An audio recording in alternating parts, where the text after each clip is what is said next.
I'm Claire Alrich. I'm a multidisciplinary artist living in DC.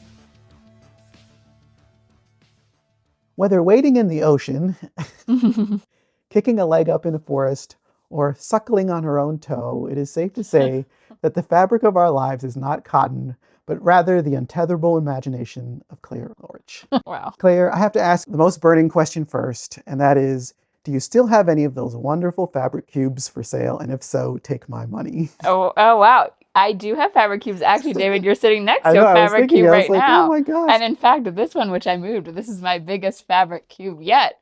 It's not quite done. But yeah, actually, the fabric cubes are kind of an interesting part of my practice because they're stuffed with scraps. Like they're all these little, so I started doing it, well, just sort of, I was kind of interested in it, but I started stuffing it with like just textile waste, like little scraps that I have. But I actually this is cut up like old socks and old pieces of things. So I cut up stuff. So instead of throwing away anything fabric wise, I make it into stuffing for cubes. So these are upscaled memories. Totally. Yes. Which could be the title of your next piece. Which I could be. I do feel like I could probably charge a premium and say, turn your memories into a fabric cube. So that's sort of the story of the fabric cubes. But then they're just useful like around the home objects. Like I don't have a regular store practice, but I do sell them every now and then. So if you're interested, or if anyone out there is interested. Well, I'm interested. I saw that older post you had where you had all of your stuff. And I was like, for anybody else, that would be their first thing. But for you, it's just like, I'll do it on the side. Yeah, the whole business of like making stuff all the time is not quite for me, but I do like to do it as sort of a offshoot. Right. Yeah. The whole business of business is right. Yes. So Claire, I'm a believer that the true embodiment of your spirit exists right on your website, and that is your bio section simply titled Me.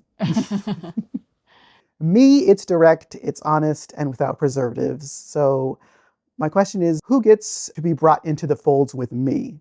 How do you choose your dancers and collaborators, and why? Well, with this particular process, it's a mix of people I've worked with in the past. So I think I really value history with people, especially in anything performance-based. There's so much value in having shared history with someone because it just takes time to build that, and then I think that's really visible on stage. But it's also just people who I feel various like kinships with and feel like we have a good connection. But yeah, it's often people who I've met through other artistic processes or other artistic forms. I don't think I've ever really worked with someone who done an audition or done any sort of brought someone in without having some sort of earlier experience. But I would say I really like working with people who have a similar ethos of experimentation and also fun and laughter, and can kind of also work hard, but also can take the work lightly too. That's great. Well, you mentioned time in there, and we're going to come back to that. But speaking as I got to see a little rehearsal of the show, which I'm going to bring up in a second, but I was really vibing to the tunes. Yeah. For one thing, I love synth, vaporwave, 80s. I really love to see the origin of dance scores in a show and how I wish they'd live on after it. Have you ever considered a Make Me a Monument soundtrack? Ooh, that could be fun. Well, and I should say Maya Renfo, who also goes by Sonic Eddie, is my musical collaborator, musical director on this. And we've really worked a lot to kind of build this parallel worlds of movement and music. And this is our first time actually working together in this way. We met actually through field work, which is an artist feedback process that I lead. And so Maya got involved in that. And I think I got to know her and her work through that. So it's been really great working with her and just like kind of sharing where our artistic worlds overlap. And I do think that's something that Maya has talked about is like, is there perhaps like a recording or something that comes out after this, or like what's the next iteration after this, because this is all original music, or primarily original music, that Maya created based on kind of our conversations and coming to rehearsal. So yeah, and I just think for me, for performance, it just feels important to work with original music and live musicians to some degree if possible, just because I think there's a way that these things then are like co-creating versus then taking on sort of all of the history and lineages of a pre-existing music. Sometimes it's really fun to play with that, and I can't say I don't also enjoy doing that, but yeah, I just really value getting to work with other artists and specifically getting to work with musicians to bring together those worlds. And I think it just adds a whole different element to what a performance can be. Yes, and I remember when you performed at the Hirshhorn, Yes. you also had live music. Yeah, that was in a collaboration with Andrew Toy, who is a great percussionist, musician in the city. So shout out to Andrew. And that was also a new collaborative experiment for us of like figuring out how those pieces gone together. But I think it, like, even as far back, I was part of a performance group, Area Woman, Sarah Lewis and Sadie Lee. And then we worked with our friend Meg Lowy with original music. That started in 2017, I guess I would say it was Area Woman. And that was like part of our original ethos, was having like this original music. And I think that's kind of stuck with me. I also think in DC, and this is why also working with Maya is great, DC has such a rich history of DIY and punk music. And that's also been a great performance space and energy that I've been able to connect in within the city. And so I think working with musicians who share that ethos is like also a way to combine those worlds. So that's, I think, with working with Maya, it's also a chance to kind of bring in Maya's musical space and like that community as well. I feel like it also feels more real and more, it was made for you. Yeah, and that actually is, I feel like, a big part of my performance philosophy is really like, it is about being ephemeral and in the moment. That's why I'm working in live performance specifically, is that it doesn't last. Yes, you can take a recording of it, but it's never going to be the same experience as being there and being in the moment. And that's kind of the point. So I like to lean as far into that as possible, where it's like, this is ephemeral, and you as the audience, this is for you and you're part of it. Like, it's this interconnected. Terrific. Now, what I love about the modern dance aspect is that modern dance doesn't spoon feed you. It's not always going to justify its existence or explain what kind of wine it's bringing to the dinner table. And with that in mind, can you give us some short phrases to kind of just describe Make Me a Monument? And I want to start with like what I saw in the rehearsal. Yeah. Things like fun about the chaos, synthesized sparseness, stretched stamina, and traveling transformity. Wow. Fun. Let's see. Other words that I can think about is body as fabric and fabric as body. Sort of that intermeshiness. Also, body as a landscape and landscape as a body. Other sort of idea pairings. Let's see what else. Definitely a little bit of a touch of razzle-dazzle energy, a touch of absurdity, chaos, a touch of chaos. And I mean, this is part of like an artist statement, but I definitely am interested in the idea of elevating the mundane and then making the mundane magical. And so I think there's a lot of mix of pedestrian, but also more euphoric, perhaps, moments. Speaking of magical, it kind of goes into my next question. This is Dancing in the District, so that means we have to talk a little politics. Okay. Sure. I think when people think of your work, they think things like brilliant color. They think, I'm going to see something magical. And they think, I'm entering a space that will be unconventional. So how has, if it has, the outside political climate affected Make Me a Monument? And how does magic in Ma'am, Make Me a Monument, thrive? Yeah, I mean, I do think you're never separated from the moment you're creating in. I'll say also this performance is happening in my 10th year living in DC. So I've been here about 10 years. And actually my first performance at Dance Place was around this time 10 years ago. So it's kind of an interesting full circle moment. I do think just living in DC over that time period, and I'll say a lot of the material, both like the physical fabric that you'll see and the movement, is like a accumulation of things I've made over the last decade. It's kind of bringing back a lot of different themes and motifs. And a lot of that is inherently shaped by my experience living here. I think there's an aesthetic experience too of living in DC. Like there's like an openness to the architecture and an epicness of scale that I find is unique to this city. I bike as my main transit, and just like biking through the mall around these sort of epic buildings that also have such like layers of meaning encoded within them, but I'm sort of living out my own random life within this context. So there's something about that feeling of like scale and like these juxtapositions of what exists within DC, of sort of this conceit of DC and also then the reality of DC and like the kind of also perhaps more grungier world that I inhabit within it.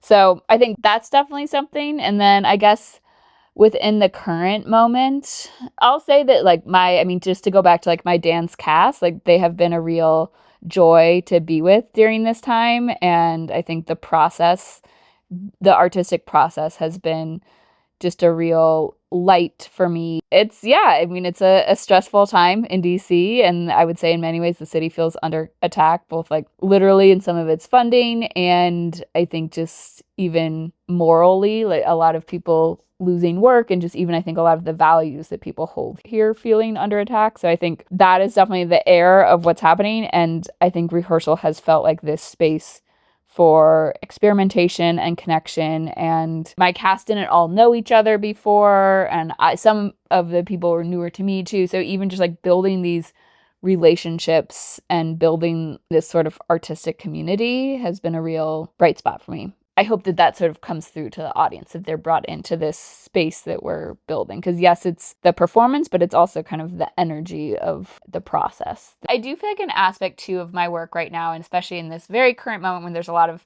conversations about efficiency and like these sort of structure. And I have realized that part of my work is just kind of anti-efficiency and anti like that saying like letting things be more chaotic and letting that be this space that you can exist in is something that feels interesting to me, of like sort of countering that energy of like, yes, we're going to be so efficient, and it's sort of what's the other space, and allowing that kind of imaginative space. I think that's also something I've felt with making art within DC, is that there's all sorts of people here making all sorts of decisions, and what is my role as an artist in opening up portals of imagination in terms of how that can like carry through into other aspects of people's lives, and they can take that into other things. I believe in this idea of like exercising your imagination, like that your imagination is not something that is just like stagnant, but it's like any muscle and you must exercise it. And everyone needs like an agile imagination to like exist in the world in different ways. And I think especially our political leaders could benefit from more agile imaginations, and that's partially I think something I'm interested in within my art, is how can it be a vehicle for exercising the imagination, which is pretty open-ended. Returning back to space and time, how do you treat time when it shows up as a challenge or obstacle or even inspirational container for a project? Yeah, time. Always wish there was more, right? It's interesting because this project was one that I've thought was a longer process, and that I've had almost 9 months to work on it. But it's amazing how things just take the time they need to take. I think so much of actually like the creating of a dance in terms of the administrative work of it is managing time. There's a lot of people involved in just coordinating all of those schedules and then finding space when things are available. Like that is a lot of my time in making this show. Perhaps even especially early on, felt like more time than even some of like the artistic work. There's just like so much scheduling that happens. So I feel like that is definitely a way that time shows up in process, is just like scheduling is real. I like to play with like pacing and things, and I think it can change how people experience time within the context of the performance, which I think there's something kind of powerful about that, to like be able to shift how you're experiencing time in a moment. And yeah, I mean, not to like do too many fabric metaphors, but just like time as a material in a way. Is it important to you at all that your projects or even your individual pieces live for long amounts of time, that they endure? Is this more like this is a moment in Yeah, time, I would enjoy it? say I'm a kind of anti-endurance of things. In fact, like a lot of the fabric stuff I make, I'll like cut it up and reuse it. Like I'm always taking things apart and putting them back together, or putting it in different ways. Like generally speaking, like for a lot of my more physical things that I make, mostly fabric textile things, they'll have a lot of different lives. And if they don't maybe get sold or go into someone else's care in some way, I'll end up repurposing them. And that, I think, is part of my disinterest in really making things that are for sale in a certain way, because I'm just like, I can't guarantee this is going to last. I've done costume design for dance, and that's part of my history and background. I feel like the thing with costume design for specifically for dance is like people often are like, oh, you make your own clothes. And I was like, no, I make costumes, which are not made to last inherently. Like, that's not the point of them. It's not like clothes. And I feel like that's sort of an ethos that I've carried through. That's a great way of putting it. And I love that these things that you make them, they survive in different iterations and they live different lives as different things. It's really interesting. Yeah. This is a random question, but I just threw it out there. Can AI have any influence on such a handmade artist like Claire? I'm pretty analog. I'm going to say you never know, but probably not. I would say, yeah, I'm pretty analog in my processes. And I think a lot of my fabric practices and even movement practices, like they're all kind of old. And I sew on a machine, but like that technology has been around. I think it's like I'm not necessarily using new technologies in my work too much. That's going to be the quote. I'm pretty analog in my process. Yeah. One of the greatest compliments I can give a show is that I'm lost in it, which means I'm not trying to predict the ending or, as I alluded to before, decipher the meaning. I'm just enjoying it as it unfolds. And I feel like your work does just that. Where do you hope, we're coming back to the audience, where do you hope the audience of Make Me a Monument will go? Like when people leave a Claire Alrich show, do you have an idea of what you want them to leave with? It's a good question. I mean, the thing with a live performance too, it's like I in some ways don't know it's going to feel like until we really do it. Especially this show it's really using the dance place theater, and that like it can only happen in the dance place theater, I would say. It's really structured for the dance place theater in a certain way. So we haven't really been able to do it in full. And it actually really involves the audience in some sense. So it's like, there's just some things that are just, I won't know what it is until we do it. And so in that sense, I just don't even know what the audience will feel until I know what it'll feel. Yes, but okay, that's maybe a cop-out on that question. I hope that they experience moments of wonder and humor. I hope they laugh. Like, I hope people walk out feeling lighter and more connected, maybe to each other, maybe to what the performance is. I think I also just hope that people like hang out and talk, and like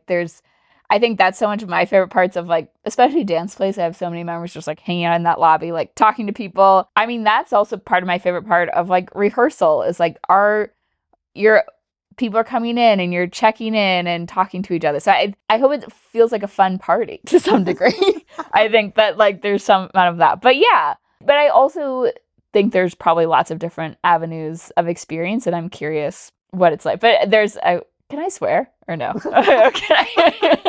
I think there's some part of me where I'm like, I want people to walk out and be like, what the fuck just happened?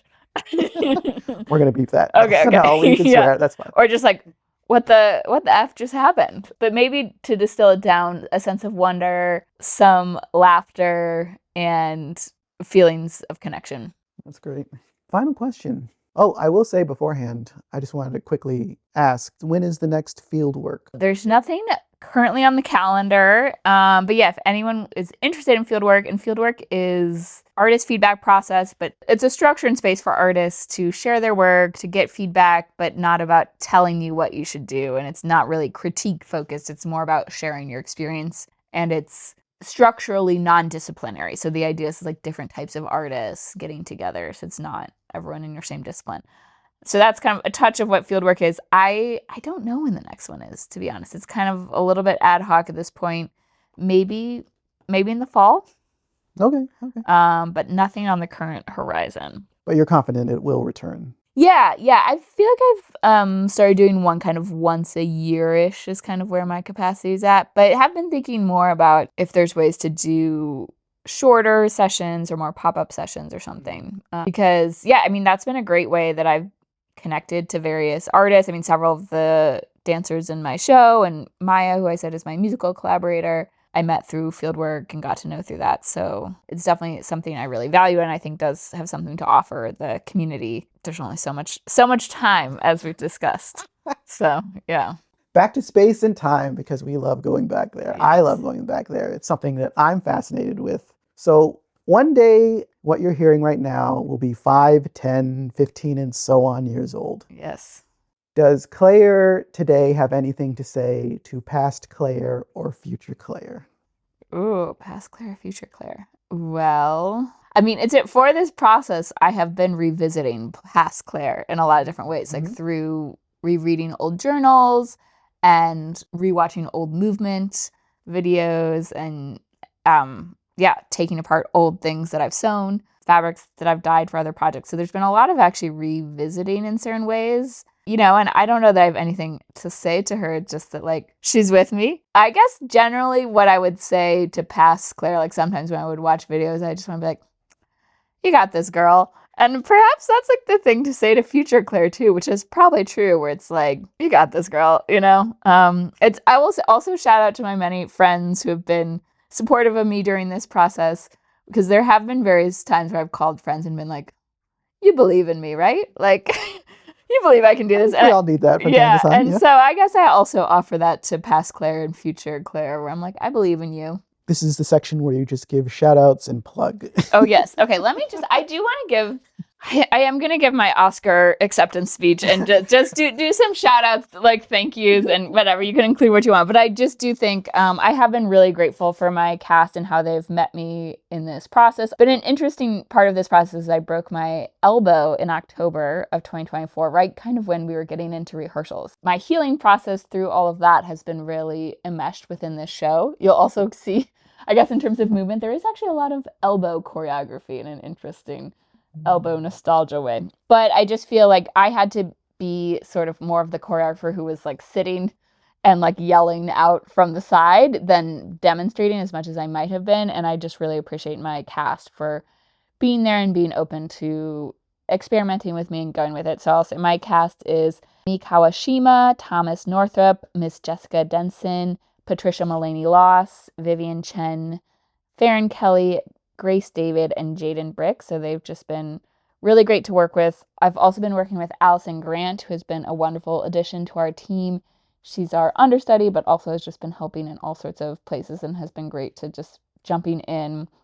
And I already gushed about Maya, so I'll leave it there. But then another shout out to Farron, who has been collaborating with me on all the fabric elements.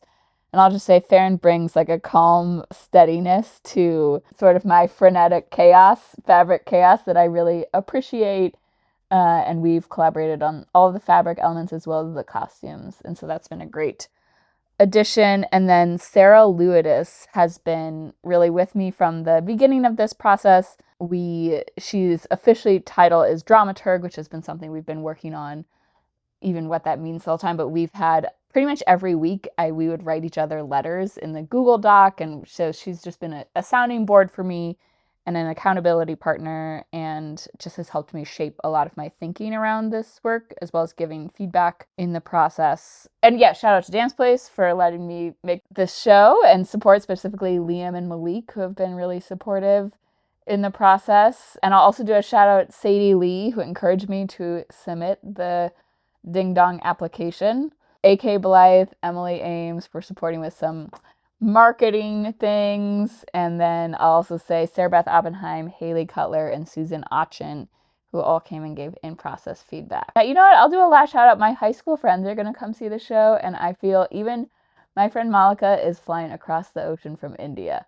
Wow. So there's some friendship commitment. You don't have to keep all that in. I don't know, but that's my Oscar speech. Start the music, and I'll get off stage. Play her off. Yeah. And where can we find you? How do we? Yes. So I have a website that perpetually needs to be updated, I will say, is perpetually on my to-do list, but you can find me at clairealrich.com. You can also find me on the Instagram at Callrich. That's 3 LCALLRICH. And I'm, about town. So you might find me somewhere in DC. You would consider yourself approachable, is what you're saying. Yes, I would say I'm approachable. People actually often mistake me. People think that I work places a lot. Like they'll like ask me where like the fitting room is, or like ask. I think I'm like too approachable. People always ask me for directions. I think I'm perhaps too approachable, in fact. But if you're listening to this and you've gotten this far, you can definitely approach me. But yes, I'm very excited for the show. Everyone should come. It's March 21st and 22nd at Dance Place. There is limited seating, so I encourage you to get tickets in advance. And 2 nights only, and I'll say it's never going to happen again. So this is your chance. I shouldn't say never, but it'll never happen again like this. Right, that's a good way to say it. Well, Claire, thank you for dancing in the district. Oh, great. Well, thank you, David. I'm excited to hear what I said later.